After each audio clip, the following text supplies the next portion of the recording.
Go ahead. Oops. There you go. That's one for the blooper reel. Blooper number 2. I need my power. A couple of stuff. Yeah. Hot. Hot, hot, hot.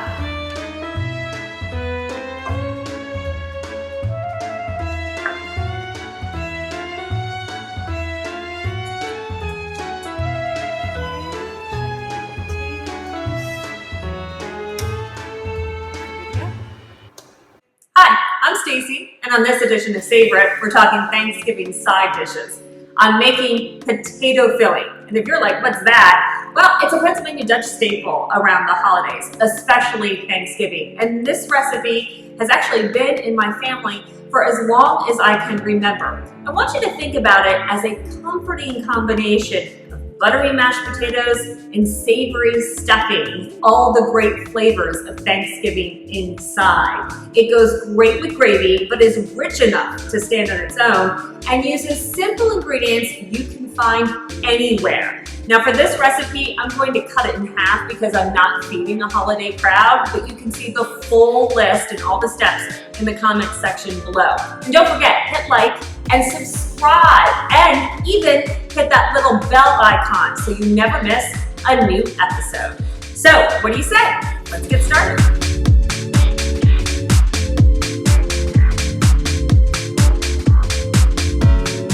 Here's what you're gonna need.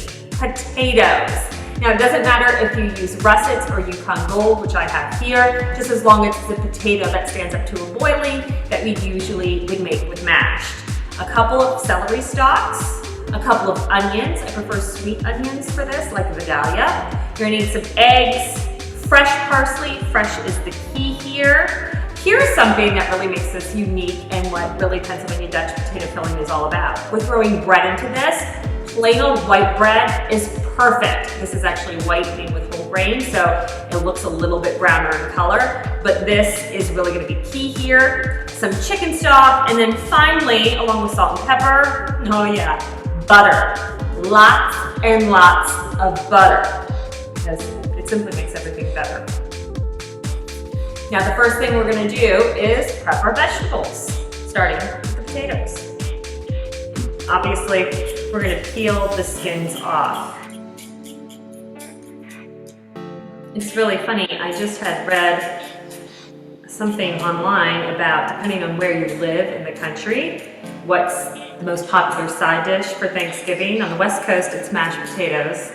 Here in the Northeast, where we live, it's stuffing. So here it is, you can have the best of both worlds with potato filling. All right, so we got our potatoes peeled. That's always fun. It's probably the hardest part of this recipe is just peeling potatoes, but that's how it goes with mashed potatoes, doesn't it? All right. And now we're gonna quick cube these because we're gonna put them in a pot of water and boil them.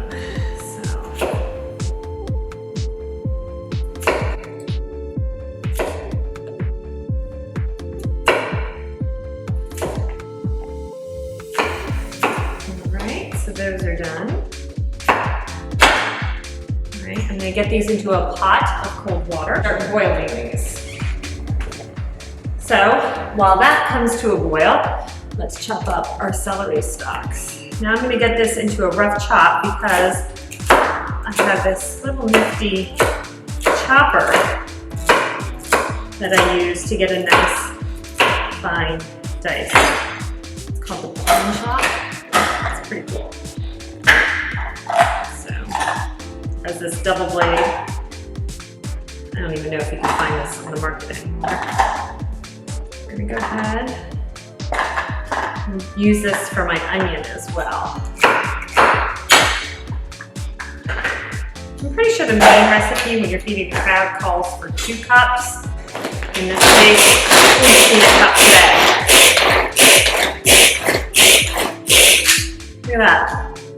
One of the best things I ever bought for my kitchen. I mean, I'm not a chef, so I don't have those fancy knife skills, but look at it. Talk about a fine dice. This is perfect for the potato filling. So I'm just gonna go ahead and throw this in the bowl. Make sure we get that all out. And now, do the same thing with the onion. Good arm workout. Okay, oops. There we go. Again, look at it. It would take me forever with a regular knife, so.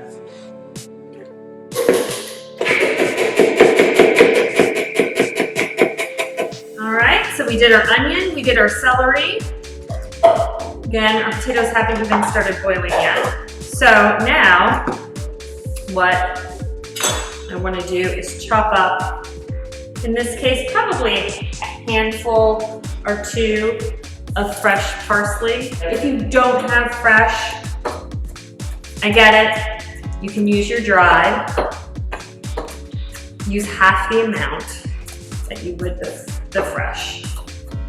All right, get that all nice and chopped up. Probably a little more than I would need. I mean, this would be the amount for a full recipe. I take half of it, and this will be great because I cook and use parsley for almost everything, so I'll just save this for later use. In the meantime, we're going to cube up our slices of white bread. Now, I've heard some people love to use potato bread or potato rolls. We've never done that in my family, but I can only imagine that that would be really good if you've ever had a potato roll, especially in a hamburger. It's so awesome. So go for it. Totally whatever is your jam. This though is, again, white bread, and we're going to cube this. Now, day-old bread or stale bread is the best. I mean, anybody who's made a stuffing, that's usually the case. If you don't though have day-old bread, the best and easiest trick around that is to just pop it into the oven and lightly toast it, and it'll give it the right kind of texture that you need. So I'm just gonna go ahead and, in no fancy way, cube this up for you. So the bread's cubed, the veggies are all prepped, the potatoes are boiling, and now we're going to start sweating out our veggies. A whole stick of butter is going in. What we want to do is just saute this until everything is tender, probably 7 to 8 minutes. With the fine dice, it's going to go a little bit quicker. We like a really kind of mashed potato-y, let me say that again, a mashed potato-y texture to our potato filling rather than chunky like traditional stuffing. This is going to taste like stuff. These look almost ready. Now we're going to add our cubes of bread. And we're just going to fold this in. This. So you get this all mixed and stir it together well.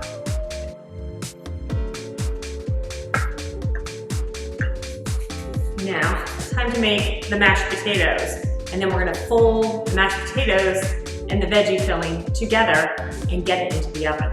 So we need some chicken stock, milk, which I don't think I told you at the beginning of the video, but we're gonna need that, and again, lots of butter. So this is about 4 tablespoons of butter. You'll probably need a little bit more, again, if you're making the whole recipe. Pour in the milk. I'm not gonna do all of the milk, I just wanna see what the consistency is like. Same with the chicken stock. I'm gonna whip these really good.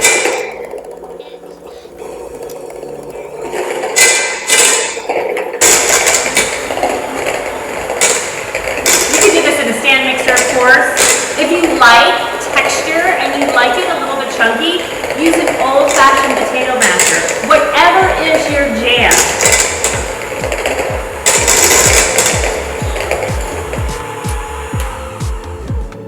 Alright.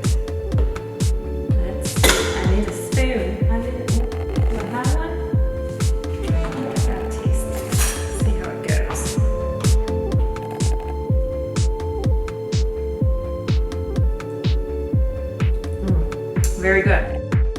Now we're gonna take our pan and carefully get the potato mixture into the mashed potatoes. And we're gonna fold this in very gently.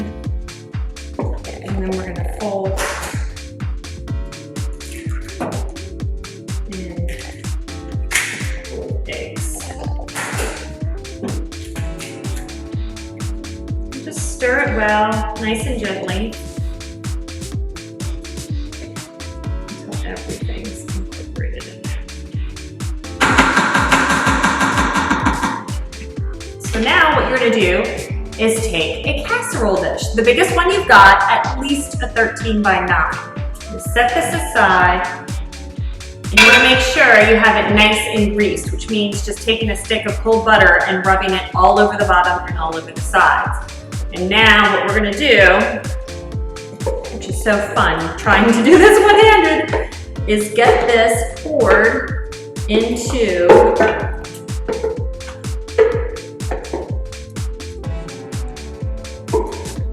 your casserole dish. Spread that out into a nice thin layer. And then right before we pop it into the oven, what do you think we're gonna do? Yes, we're gonna add more butter. Of course, just a couple of few pats of butter. Now you've set your oven to 350 degrees, reminding you, or at least letting you know of that. I'm just gonna dollop the top of this. And we're gonna pop this in there, covered, for about 25 minutes or so. And then after the 25 minutes, we're going to take the cover off and continue to bake it for another 20, 15 so more. That way we get a nice light golden brown at the top. If I could just dive right in and just crawl under the covers of this potato filling. It looks absolutely amazing. What you're really gonna love about this dish is that it can easily be made a day or two ahead. It stands up so well to gravy, but is rich and savory enough to do just fine on its own. So there you have it, potato filling from a partly Pennsylvania Dutch girl who believes that this is the ultimate edible hub. I'll see you next time for Savor It with Stacey. Cheers.